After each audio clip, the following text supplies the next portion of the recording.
E di që rinin tënde, prej kësaj faqe, ke mujt me shkarku muzik në internet kafën e lagjës, e tash, kjo faqe është shit për $207 milion.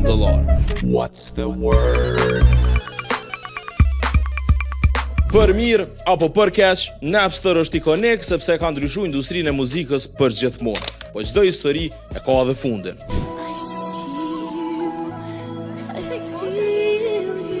Në vitin 1999 ka qenë shërbimi i parë që ju ka leju njerëzve me shkarku muzik falas pa asnjë cent. Një revolucion muzikor, po edhe një makt ligjor, sidomos kur Metallica zbuloi se kënga atyre pa publikuar I Disappear, po qarkullonte online para se me dalë.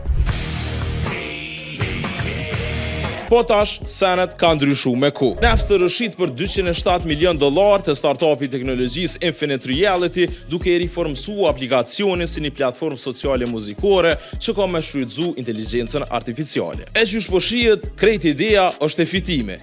Po cili fitim? Infinite Reality ka shpalus planet e saj për me e kthy Napster në një platformë që do ta ndërthurë transmetimin në angazhimin social. Do me thonë duke i leju artistat me i monetizu ndërveprimet me fansat. Një farë OEF-i, ama për muzik edhe i leju shumë në punë, nëse e din çka po du me thonë. Një lëvizje shumë e mirë për artistat. Tu e di që platformat si Spotify për 100.000 dëgjime mundën me cilë të ardhura prej $300 deri në $500. E ndërsa 1 milion dëgjime mundën me të cilë $3.000 deri në $5.000. E qysh po shihet, është shumë problem. A është kjo e ardhmja e muzikës? A mundet kjo me qenë mënyra ma e mirë qysh me u pagu artistat? Let me know në komente e mos harroni me bo follow Urban FM në krejt platformat sociale e subscribe në YouTube.